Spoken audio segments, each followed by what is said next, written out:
Екібастұздағы ТЭЦ-тің бұзылып, қаншама халық жылусыз қалған туралы білесіздер. Сол туралы талқылайық. Екібастұздағы авария бірінші емес.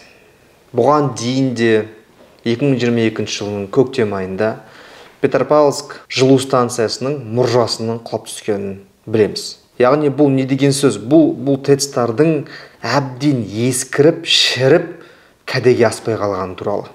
Информация бойынша Екібастұздағы ТЭЦ 1950 жылы салынған екен. Ойлаңыз, қанша жыл болды. Содан бері, осы тәуелсіздік алғаннан бері дұрыс жөндеу көрмеген екен бұл ТЭЦ. Енді бұл ТЭЦ оған қоса жекеменшікке берілген екен. Яғни жекеменшік бизнесменнің қолына берілген. Ол бизнесмен кім десеңіз, мен интернеттен көрдім, Александр Климанов деген бизнесменге өткен екен. Яғни ол сол ТЭЦ-тардың төрағасы болып есептелінеді бір жағынан. Акционерлік қоғам бар, компаниялар бар. Бұл Forbes Қазақстанның берген ақпараты бойынша бұл кісінің, Александр Климановтың қазіргі жағдайы $580 миллион екен. Яғни сондай қаражат бола тұра, мына ТЭЦ-ке қарамағандығы бұл кісінің немқұрайлығында деп есептеймін. Яғни бұл кезде енді жауапкершілікке тартылу керек әрине. Бірақ менің ойымша қазір жауапкершілікке тартады бір технадзор, болмаса бір сварщик, болмаса бір жұмыскер жаңағындай жауапқа тартылуы мүмкін. Менің ойымша бұл кісі бұл жерде осы ТЭЦ-тің кімге тиесілі, төрағасы кім, кімнің жекеменшігінде, яғни жаңағы Александр Климановтың жекеменшігінде. Сол жауап беру керек. Нақты өз басымен жауап беру керек. Нақты өзінің қаражатымен жауап беру керек. Не үшін біздің осыншама жылдар бойы осы ТЭЦ-тің состояниясы осындай күйге жетті? Себебі ремонт жасалмаған.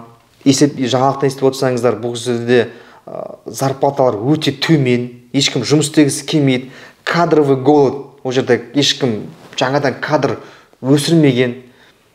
Енді Қазақстан Республикасының президенті Қасым-Жомарт Тоқаев Кемелович не істеді? Бұл ТЭЦ-ті мемлекетке аламыз деді.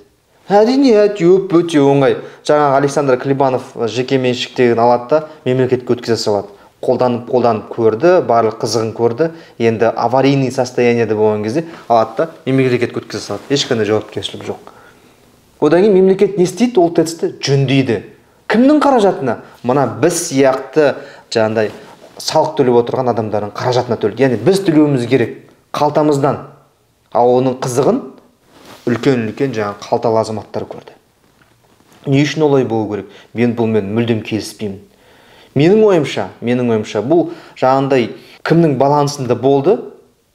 Жаңағы үлкен жаңағындай шенеуніктер, болмаса бизнесмендер, жаңағы Александр Климанов дедік. Сол кісілер жөндесін, орнына келтірсін, одан кейін барып мемлекетке берсін. Сонда әділетті болады. Ал қазір мемлекет алып алады, оны жөндейді сіздің ақшамызға.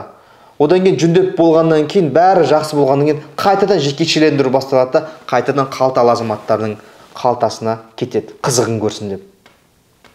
Менің ойымша бұл әділетсіз, заңсыз іс-әрекеттер. Сондықтан осы кезде осы Екібастұздың жаңағындай Александр Климанов өз жауап берсін, өзі жаңағындай бұл кісіге бұл Екібастұз жаңағы ТЭЦ-тің қалай жөндеу проектісін жасасын, шығарсын қалтасынан, жөндесін.